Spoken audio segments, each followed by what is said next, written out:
What is up, guys? So today we're going to talk about prison. I'm going to go through the prison manual. I found these in the drawer the other day. I was tidying up my bedroom, going through some of the old drawers, and I found some of these things what I've snagged from prison along the way. You all know my story. I used to be an addict, and so I've spent a lot of time in prison. Along with addiction comes crime in prison because you need money all the time. And I'm not going to mention the dark side until next Sunday unless something big happens, because I know people are kind of getting fed up with me talking about the bloated sheriff and Scotty G, and to be honest I'm kind of getting fed up with it myself, but it is addiction based. I've been where Scotty is, I know what it's like. So and I like doing the dark side things because it gives me a chance to like make some jokes up and have a laugh. The one I did yesterday, I wasn't really happy with that one because I didn't have time to prepare it. That was just what I usually do. Is I'll go through the week, see what's happening on the dark side, like a side quest, and I'll think of some jokes along the week. I'll write them down, and then on Saturday I'll go through all the jokes and think of all the things that I want to put in the video, and I'll practice it on Saturday so then I can do a good video on Sunday. But this Saturday I was busy, so I didn't have time to prepare, and it shows in the video. I was stumbling a little bit, but whatever. In the words of any shit YouTuber ever, it is what it is. Anyway, let's go through the prison manual. Now, this is HMP Donkatraz, which is my local. That's where I've spent most of my time. All prisons have got different induction packs, I can't really remember some of them because it was such a long time ago, but I can remember Donkatraz because I've been in there loads of times. I've spent years in that place, so I know exactly what it's like in there, and I've got it like memorized. I could probably run it better than some of the screws in there. I found this as well from Ranby. Check that out. Back when I thought I was David Beckham. One thing I would advise on prison: do not go with curtains like I did. Jesus Christ, I got so much stick for that. I got fed up with it in the end. Every time I passed someone on the walkway, or every time a YO saw me, it was like, open your curtains. Yes, fucking hell. You're only the 94th person that said that today. so yeah, just either go with a bald head or something like that. I would not recommend a ponytail either, because I've seen people with ponytails, and there's always that one fucking knobhead who's big dafty who wants to pull it when he walks past. So yeah, I would suggest just a bald head or just a crop top like I've got. But anyway, reception, when you get there, like Donkatraz, you would just go down there, you'd sit in the reception for ages. It feels like it's never going to end. And when you're detoxing from drugs as well, you're getting strip searched. Back when it was a Cat A, when it first opened, everywhere you went, you got strip searched and followed with dogs and Alsatians, and it was just when you're battling from drugs, when you're detoxing, you have to take your clothes off, bend over, your knobs all shriveled up because you're cold and rattling. It's a nightmare. But yeah, you get into reception, you get strip searched. They take all your clothes off you, take everything, your wallet, your phone. They put it in a big box, then they take your photo, and they put you in a room. You have to sit with everyone, and everyone's like, with me, I'd be detoxing from heroin, and I sat there dying, and there's people laughing and joking and fucking about, and they're all like put weight on, they all look fresh, got nice clothes on, and and you're sat there, fucking long scruffy hair, scruffy clothes, fresh up for the street from heroin addiction, and it's horrible. Feels like you're down there all day. I remember one guy, and this is one of the dudes who was supposed to be a tough guy. He used to be a bouncer, and he was a real hard nut. He was taxing everyone on the streets, and when we were in reception, I remember him. He was picking up bourbon biscuits off of the floor, because you get a pack of bourbon biscuits in Donkatraz for dinner and stuff. And there was somebody had obviously had some biscuits and throwing them on the floor because they didn't want them. And he was picking them up off the floor and eating bourbon biscuits. And I'm thinking, this is the big tax man, and he's eating biscuits off the floor. But yeah, you're down there for ages. Like I say, I can't remember every prison that I've been in. I remember in Hatfield, which was an open prison. That was one of the first I went to. The officers there, they said, right, we'll get a few things straight here, because it was an open prison run as a borstal. They said, if you're going to run away, because there's no fence around it, you could just walk off out of the prison. He says, if you're going to run away, leave your key, because they're expensive to replace. And he said, you call us sir here. We don't want to hear boss. And it's quite a big adjustment, because when you've been in a normal prison, you call everyone boss. You're like, here, boss, can you get me this? Here, boss, open my door. And then you have to switch it all around and call them sir, you know. But that was Hatfield. I remember Walton, worst jail I've been in. Not the most violent. Donny was miles the worst violent. Walton was just the shittest, absolute scruffy, crappy prison. They'd just throw you in your cell, and you'd just be sat in your cell for ages. Nobody had come by, you know, just pure bang up. It was a working jail, so when you first get there, you just banged up all the time. The food was crap, the place was crap. Yeah, it was real crap jail, Walton. It wasn't so bad once I got working and that. You only came out of your cell like for an hour every like 2 or 3 days. You know, I didn't know anyone there. There was a few of us went up, so I ended up associating with the Barnsley lot, and I got to know them really well. I always get on with the Barnsley lads. But yeah, I remember when I first got there to Walton, they gave me 1 Weetabix and a slice of bread with some jam. I thought they were stitching me up. I said, are you taking piss? They said, no, this is what you get. And it is, you know, you just get 1 Weetabix. And I've never had 1 Weetabix in my life. But yeah, Walton was a real crappy jail. I went to Hull as well. I've been there twice. The first time I went, I got firebombed by some knobheads upstairs just because I was from Donny, you know, and I had a bit of argument with him. So they firebombed my cell, which is, they put like I don't know how they did it, they put some sort of, they set something on fire, because you were allowed lighters back then. And they tied it, there was in the cell above, they tied it on a line, threw it out, and it come round and boom, exploded in my cell.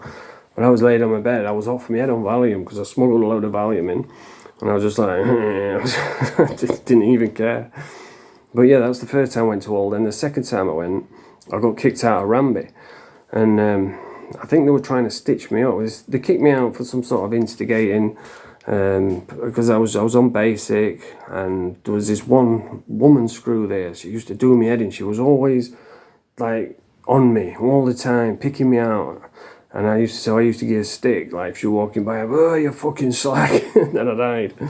And I know it's immature, but and they ended up kicking me out, taking me to Hull, and they were trying to stitch me up, but it worked out better for me. And I remember this was the second time I was there. I was thinking it's going to be like a war zone like the first time, but the second time I got there, it was totally different. Everyone was really quiet, and it was weird. It was mundane and boring. There was no banter, there was nothing. Everyone was just like really quiet. And I got there, and I remember the screws, they took me in a cab, a black cab, double cuffed, and they took me to Hull. And when I got in there, as soon as the screws from Ranby left, the screws from Hull said, listen, we don't care what you've done in Walton, you know, we don't care. If you behave here, then we'll treat you all right, you know. And I was like, yeah, sound, mate, no problem. And they actually took me off basic. They said, we're going to put you on normal regime. And they gave me a reception pack, which is usually, it's different in every prison, but usually back then it was like a pack of tobacco, some matches, and a phone card or something. So they give me a tobacco pack, and I went in there, and it was all right, you know. It was boring and mundane, but yeah, that was when I went to Hull. When I went to Norwich, I think it was Norwich. I always get it mixed up because it's such a long time ago. But it was one of the prisons when I got there. It was an overcrowding draft, so donkatraz was full. So I think they shipped us to Norwich, and we ended up getting lost on the way. So I was in the sweatbox for ages. It seemed like it was never going to end. I was like, and I was still rattling from drugs.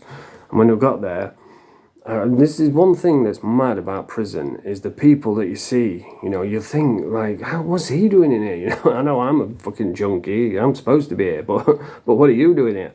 And you'd see like your mate's dad. I remember seeing one of my mate's dads who stabbed someone to death. And the people that you see, it's just like mind-blowing. We got to this prison in fucking Norwich, and I seen someone I used to go to school with. I'm like, Jesus, but I was still rattling, and like what I wanted to do was say, how's it going, are you alright? But because I was rattling, I was like, I can't be arsed. You know what I mean? I'd not slept, I was just like, But I seen, a kid who I used to go to school with, and it's like, fucking hell, what's he doing in Norwich? Like when I went to Everthorpe, I saw a kid who lives around the corner from me, just a few doors down. And I came out of my cell, I'm thinking, I'm not going to know no cunt in here, fucking Everthorpe, it's miles away. And the first dude I seen was a dude around the corner. I couldn't believe it.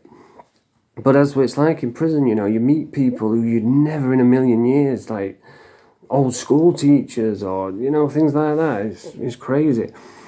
But yeah, I can't really remember the going in Norwich, the reception pack. I can't remember what it was like. But yeah, I remember seeing one of my mates. Where else have I been? I can't even remember any more prisons what I've been in. But yeah, donkatraz is the main one. You used to get a little tobacco pack, and if you didn't smoke, they would give you like some chocolate and some orange juice.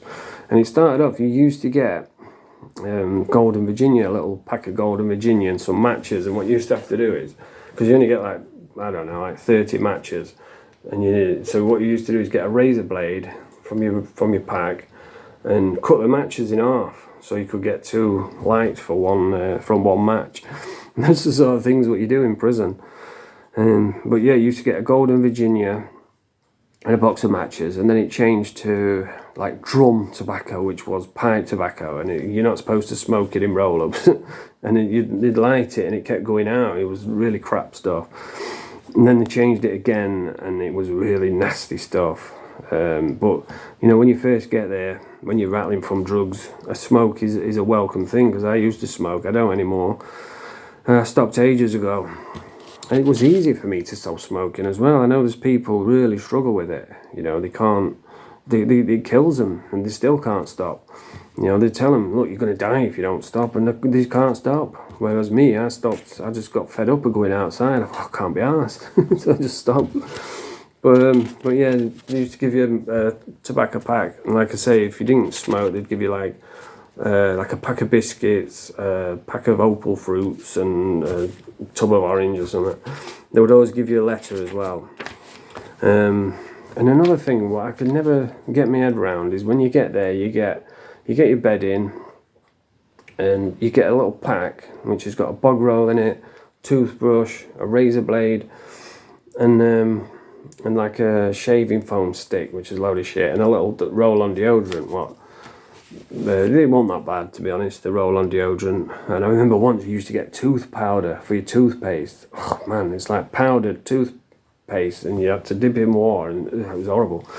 But one thing I can never get my head around is like to give you a razor blade when you first get there. It's like, here's your knife making kit, go and stab someone. And that's why there's always loads of slashings and that, because they give you a toothbrush, a razor blade, and that's all you need to make a little knife. And there's guys in there, that's the first thing they'll do. They'll make the send a little blade and stash it in the cell. That's how easy it is. It's like, do you think that it would like just not give you razor blades? Maybe give you an allotted time where you have to go, have a shave, and then give it back or something like that. But they don't. They just give you it, and everybody's got like 50 razor blades in the cells. And, if they took them away, they would cut down half of the violence in prison. But yeah, they give you... I found this as well the other day. I don't know if you can read that. I suppose it's backwards. I think it's about Decahegi. Just kidding. But this is a paper. The long life sex offender registration without review unlawful. And it's just like a prison paper. It's called Converse. And it's just like the Sun or the Daily Star, except the prison version, and it gives you like, solicitors to phone, or what the fuck is that, pussy galore. Guys, all child porn and fucking shite. That's one thing I'll never get my head around, is how many nonsense there are these days. But anyway, I've waffled on enough. I think I'll do another part of this tomorrow and go through the book again. Yeah. But anyway, I hope you enjoyed the video today. If you like this video, press the thumbs up, subscribe to the channel. Nerf the pap.